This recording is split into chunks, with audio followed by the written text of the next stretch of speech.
नमस्कार, स्वागत है आप सभी का सिलसिला बाजारों का में। मैं हूं आपके साथ अखिलेश रेड्डी और आज हम चर्चा करने जा रहे हैं एग्री और नॉन एग्री कमोडिटीज के बारे में। हम आपको बताएंगे कि आज की कारोबारी सत्र में किस कमोडिटी में क्या करके चलने से फायदा मिल सकता है और किस कमोडिटी में क्या करके चलने से नुकसान से बचा जा सकता है। सबसे पहले हम चर्चा करेंगे यहाँ पे नॉन एग्री कमोडिटीज की। तो नॉन एग्री कमोडिटीज में जैसे कि हम आज देख रहे हैं कि सोने और चांदी में एक अच्छी खासी तेजी देखने को मिल रही है। सबसे पहले बात करें अगर अंतरराष्ट्रीय बाजारों की, तो अंतरराष्ट्रीय बाजारों में आज हम देख रहे हैं कि सोना लगभग $1870 के आसपास कारोबार करता हुआ नजर आ रहा है। सोने में आज अच्छी खासी तेजी देखने को मिल रही है। वहीं बात करें अगर चांदी की, तो चांदी भी अंतरराष्ट्रीय बाजारों के अंदर अच्छी खासी बढ़त पर कारोबार करती हुई नजर आ रही है। आपको बता दें कि चांदी इस वक्त अंतरराष्ट्रीय बाजारों में लगभग $25 पर कारोबार करती हुई नजर आ रही है। दरअसल बीते सत्र में हमने देखा था कि जो अमेरिका के अंदर जो बाइडेन अपनी राष्ट्रपति पद की जो शपथ लेने वाले थे उसका भी इंपैक्ट कहीं ना कहीं एक यूएस के स्टिमुलस पैकेज से जुड़ा हुआ है। निवेशकों को ऐसी आशा थी कि जब जो बाइडेन अपनी शपथ लेंगे तब स्टिमुलस पैकेज अनाउंस हो सकता है, जिससे काफी इकोनॉमी को, अमेरिका की जो इकोनॉमी है उसको काफी ज्यादा रिलीफ मिलता हुआ नजर आ सकता है। इसकी वजह से भी सोने और चांदी में कीमतों में तेजी देखने को मिल रही है। वहीं बात करें अगर घरेलू बाजारों की, तो घरेलू बाजार में भी सोना चांदी ठीक ठाक ही नजर आ रहे हैं। वहीं बात करें अगर कच्चे तेल की, तो कच्चा तेल आज WTI और ब्रेंट दोनों ही लाल निशान के साथ अंतरराष्ट्रीय बाजार में कारोबार करते हुए नजर आ रहे हैं। इस वक्त हमारे साथ जुड़ी हैं रूपा जी। आइए उनसे जान लेते हैं कि आज के कारोबारी सत्र में किस कमोडिटी में क्या करके चलने से मुनाफा कमाया जा सकता है। रूपा जी, बहुत बहुत स्वागत है आपका मार्केट टाइम्स टीवी पर।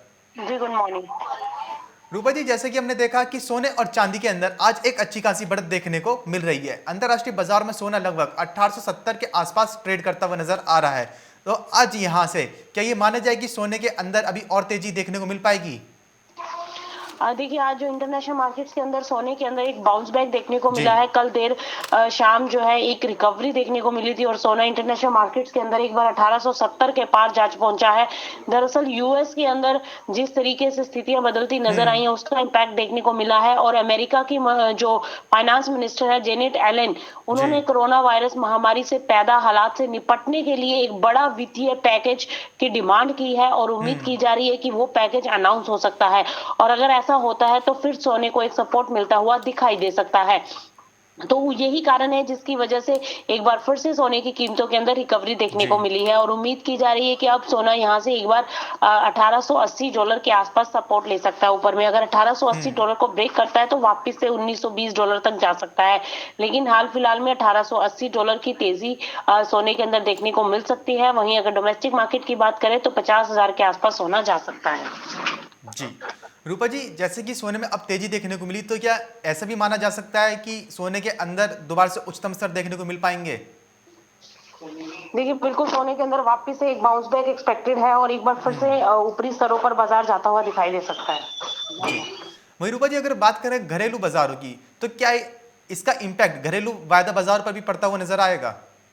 देखिए, बिल्कुल अगर विदेशी बाजारों में तेजी बनती है तो बिल्कुल उसका असर जो है डोमेस्टिक मार्केट के ऊपर देखने को मिलेगा और डोमेस्टिक मार्केट के अंदर भी एक बार फिर से खरीदारी लौट सकती है और बाजार जी। जो है एक बार फिर से तेजी की तरफ जा सकते हैं और अगर ये पैकेज अनाउंस हो जाता है तो इसका सीधा इम्पैक्ट सोने के ऊपर देखने को मिल सकता है। जी।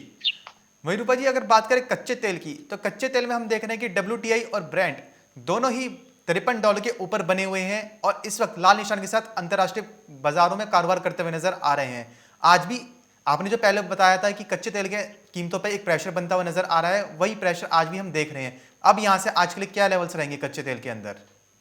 देखिए, कच्चे तेल के अंदर इंट्राडे प्रोस्पेक्टिव से हो सकता है थोड़ी सी गिरावट देखने को मिले, लेकिन मेरे हिसाब से कच्चे तेल के अंदर अभी भी बाइंग में रहना चाहिए। बाजार एक बार फिर से बाउंस दिखा सकते हैं। अब डिमांड फैक्टर जो है एक बार हावी हो सकता है और प्रोडक्शन कट की भी खबरें हैं, तो इससे कच्चे तेल को सपोर्ट मिलता हुआ दिखाई दे सकता है। तो इसलिए कच्चे तेल के अंदर इंट्राडे में बिकवाली देखने को मिल सकती है, लेकिन लॉन्ग टर्म प्रोस्पेक्टिव अभी भी बाइंग का है। $55 के टारगेट के लिए हर निचले स्तर पर कच्चे तेल के अंदर खरीदारी करके चला जा सकता है। जी। वहीं रूपा जी, अगर बात करें बेस मेटल्स की, तो बेस मेटल्स में आज क्या रुझान देखने को मिल पाएगा? देखिए बेस मेटल्स के अंदर भी आज एक्सपेक्टेड है कि बाजारों के अंदर तेजी का ही रुझान रहना चाहिए। बाजार जो है एक अपसाइड मोमेंटम में ही कारोबार करते दिखाई देने चाहिए। कॉपर की बात करें तो कॉपर मुझे लगता है कि एक बार ऊपरी स्तरों पर $620 के बाद सॉरी ₹620 को क्रॉस कर सकता है। और वहीं अगर निकल की बात करें तो निकल में भी तेजी का रुझान बनता हुआ दिखाई दे सकता है। निकल के अंदर भी आपको 1340 के स्तर जो है वो जी। देखने को मिल सकते हैं। और कॉपर अभी जो 613 के आसपास चल रहा है, इसमें 612 के आसपास बाइंग बनाई जा सकती है और ऊपर में 620 निकल सकता है। तो उसके बाद और लंबी तेजी बनती हुई दिखाई दे सकती है। मुझे कॉपर और निकल ये दोनों ही कमोडिटीज काफी अच्छी लग रही हैं। तो इन दोनों के अंदर ही बाइंग की रणनीति लेकर चला जा सकता है। जी। वही रूपा जी, एक बात करें अगर नेचुरल गैस की, तो नेचुरल गैस में आप अभी कितनी तेजी देखती हैं? देखिए नेचुरल गैस में मुझे तेजी एक्सपेक्टेड है अखिलेश। मैंने हमेशा ही यही जी। बोला है कि 200 के ऊपर जब भी जाए आप बेच कर चले। और आज भी मेरी कॉल यही रहेगी कि आपको ऊपरी स्तरों पर बिकवाली ही करनी चाहिए। नेचुरल गैस के अंदर मुझे लगता है कि आने वाले टाइम में नेचुरल गैस 160 170 थोड़ा सा मीडियम टर्म प्रोस्पेक्टिव है। 160 से 170 तक गिर सकती है नीचे में। तो मेरे हिसाब से नेचुरल गैस के अंदर ऊपरी स्तरों पर बिकवाली की तरफ रहना चाहिए। जी। रूपा जी, नॉन एग्री कमोडिटीज में आज के लिए ऐसी कौन सी कमोडिटीज रहेंगी जिससे निवेशक सबसे ज्यादा मुनाफा कमा सकते हैं? देखिए नॉन एग्री कमोडिटीज की बात करें तो आज मुझे लगता है कि निकल और कॉपर ये दो कमोडिटी ऐसी हो सकती है जिसके अंदर आप बाइंग करके चल सकते हैं। वहीं अगर बात करें सोने और चांदी की, फर्स्ट हाफ आपको तेजी वाला देखने को मिल सकता जी। है जिस तरीके से रिकवरी आई है। और अगर 1 से 2 ट्रेडिंग सेशन में ये सस्टेन रहता है तो वापस से सोना बाइंग की तरफ जा सकता जी। है। तो फिर सोने के अंदर बाइंग की रणनीति अपनानी चाहिए। लॉन्ग टर्म प्रोस्पेक्टिव से अभी भी सोने के अंदर खरीदारी करके चल सकते हैं। जी। तो रूपा जी, सोने चांदी में ये माने कि आज के लिए वेट एंड वॉच की पॉलिसी अपनाना सही रहेगा? देखिए बिल्कुल वेट एंड वॉच की पॉलिसी अपनाएं और लॉन्ग टर्म प्रोस्पेक्टिव से आप बाय कर सकते हैं। शॉर्ट टर्म या इंट्राडे ट्रेडर्स जो है उनके लिए थोड़ा सा यहाँ से स्टॉप लॉस बड़ा हो जाता है। अगर आप जी। चाहें तो बाइंग कर सकते हैं। 49,800 का स्तर आज इंट्राडे में देखने को मिल सकता है। जी। तो जैसा कि रूपा जी ने बताया कि आज नॉन एग्री कमोडिटीज के अंदर कच्चे तेल के अंदर हर निचले स्तर पर खरीदारी के मौके ढूंढने चाहिए। हालांकि कच्चे तेल में अभी इस वक्त कच्चे तेल की कीमतों पर अंतर्राष्ट्रीय बाजार में एक प्रेशर बनता हुआ नजर आ रहा है, एक गिरावट देखने को मिल रही है। लेकिन लॉन्ग टर्म की बात की जाए तो कच्चे तेल के अंदर हर निचले स्तर पर खरीदारी करके चला जा सकता है मुनाफे के लिए। वही बात करें अगर सोने और चांदी की, तो सोने और चांदी में जैसे कि रूपा जी ने बताया कि जो बाइडेन ने अमेरिका के अंदर राष्ट्रपति की शपथ ली है, वहाँ के जो फाइनेंस मिनिस्टर हैं उन्होंने भी एक यूएस स्टिमुलस पैकेज की एक्सपेक्टेशन जताई है कि देना चाहिए, जिसकी वजह से सोने और चांदी की कीमतों पर एक इम्पैक्ट पड़ता हुआ नजर आ रहा है। सोने और चांदी की कीमतों में एक तेजी देखने को मिल रही है। अगर ये कीमतें 1 से 2 ट्रेडिंग सेशन में सस्टेन हो जाती हैं तो सोने और चांदी में दोबारा से बाइंग की रणनीति देखने को मिलेगी। सोने और चांदी में दोबारा से खरीदारी देखने को मिलेंगी।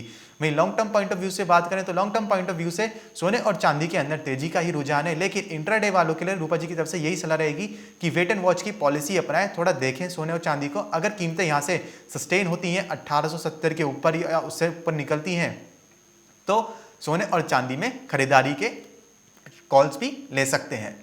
तो ये तो बात करी थी हमने सोने और चांदी की, नॉन एग्री कमोडिटीज की। तो फिलहाल सिलसिला बाजारों का में बस इतना ही, कहीं जाएगा नहीं क्योंकि खबरों का सिलसिला यूं ही बना रहेगा मार्केट टाइम्स टीवी पर।